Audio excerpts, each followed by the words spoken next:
Despite Konami's increased communication with fans about Metal Gear, several pressing questions about the Metal Gear Solid 3 remake remain unanswered. Today, we're diving into 5 of these unanswered questions. One of these questions has been on the mind of fans for decades and could finally be addressed in Delta. Stick around to hear more about it and share your thoughts with me. Let's get into it. One of the biggest questions surrounding Metal Gear Solid Delta is its release date. Many, including myself, initially believed that Delta would launch in 2024. This assumption was reinforced when PlayStation featured the game in their 2024 sizzle reel at the beginning of the year. Even after PlayStation updated their website, Delta was still listed as an upcoming game for this year, alongside the Silent Hill 2 remake. However, as we're now halfway through August, it seems increasingly unlikely that Delta will release in 2024. Typically, game releases are preceded by a significant marketing push. Things such as TV spots, commercials, and social media campaigns in order to build anticipation. Given the lack of such promotional activity so far, a late 2024 release seems less feasible. That said, we can expect at least a release date announcement this year. It's highly probable that Konami will make this announcement at TGS, which runs from September 26th through the 29th. Konami had a substantial presence at TGS last year, notably with their impressive booth for the Metal Gear Solid Master Collection Volume 1. This year, Konami has confirmed their participation at TGS, so I'll be covering any Metal Gear related news that emerges from the event. Moreover, Konami's recent consolidated financial results suggest that Delta will release no later than March 31st, 2025, which is the end of their fiscal year. While I would have loved to see Delta release this year, I'm glad Konami is taking their time. This remake carries significant expectations, and it's important that they deliver a game that lives up to the hype. The extended development time also raises the hope that they might include more than just the main game. Every re-release of MGS3 after Subsistence has lacked bonus content, so let's explore what we might expect in terms of additional features for Delta. When it comes to bonus content, previous releases of MGS3 have been somewhat lacking, especially in re-releases and collections. The standout exception was the special edition of MGS3, Subsistence, which came with 3 discs packed with extras. Among these, Snake vs. Monkey stands out as one of the most memorable. Though some might dismiss it as a silly little side game, Snake vs. Monkey is a surprisingly rich game in its own right, blending elements from both the Ape Escape series and Metal Gear. Unfortunately, due to licensing issues and the absence of recent Ape Escape games, it seems unlikely that this mode will make a return. Crossovers like this typically serve to promote upcoming titles, and with no new Ape Escape games on the horizon, Konami would probably prefer to avoid the hassle of updating this mode, though they could theoretically substitute the apes with something like Keraton frogs. Subsistence also introduced the Boss Rush mode, which allowed players to tackle all of the major bosses of MGS3 with added challenges such as limited ammo.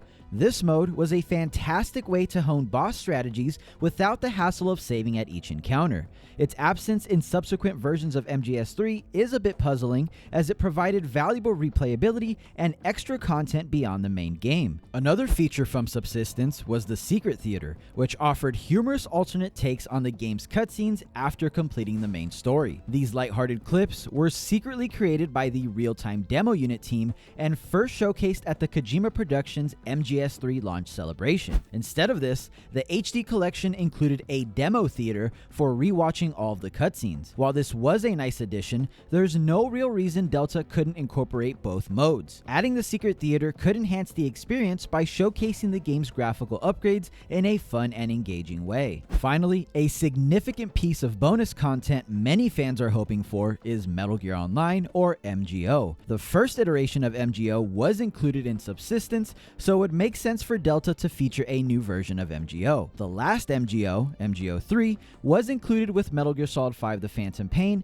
and remains online, though it didn't quite capture the charm of the earlier versions. A new MGO that recaptures the essence of MGO1 and MGO2 would not only showcase Delta's graphical improvements, but also provide substantial replay value. Incorporating some of these features could also help players adapt to any gameplay changes Konami has made, which leads us to our next topic. We've seen glimpses of different controller layouts for Metal Gear Solid Delta, but the full extent of gameplay changes Konami has in store remains unclear. One common gripe from newer Metal Gear fans is the confusing button mapping and control controls in the older games, especially compared to the more intuitive setup in Metal Gear Solid 5. Given this, it's crucial that Konami addresses these concerns effectively in Delta. We know Delta will feature both modern and legacy control options, and while modern control options are likely to draw from the most recent Metal Gear titles like Ground Zeroes and the Phantom Pain, the specifics of the legacy controls are still a bit of a mystery. Legacy controls will retain the fixed camera perspective from the original MGS3,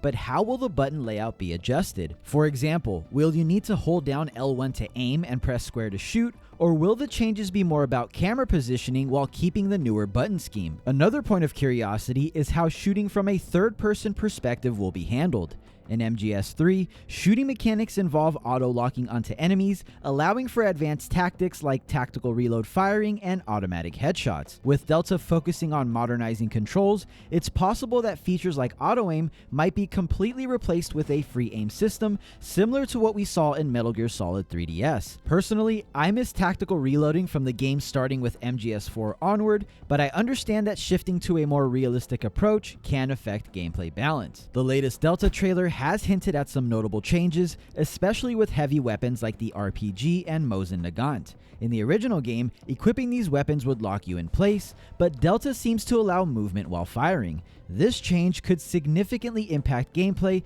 especially in boss fights like the Furies, where mobility with the Mosin Nagant could alter the dynamic. This leads us to yet another important question. Will Konami adjust the boss encounters? With the updated controls and the precision of mouse and keyboard inputs, some boss fights might become too easy if they remain unchanged. As someone who has played this game extensively, I'm a bit torn. I want the encounters to stay true to the originals, but I would also appreciate any enhancements that can make them more engaging.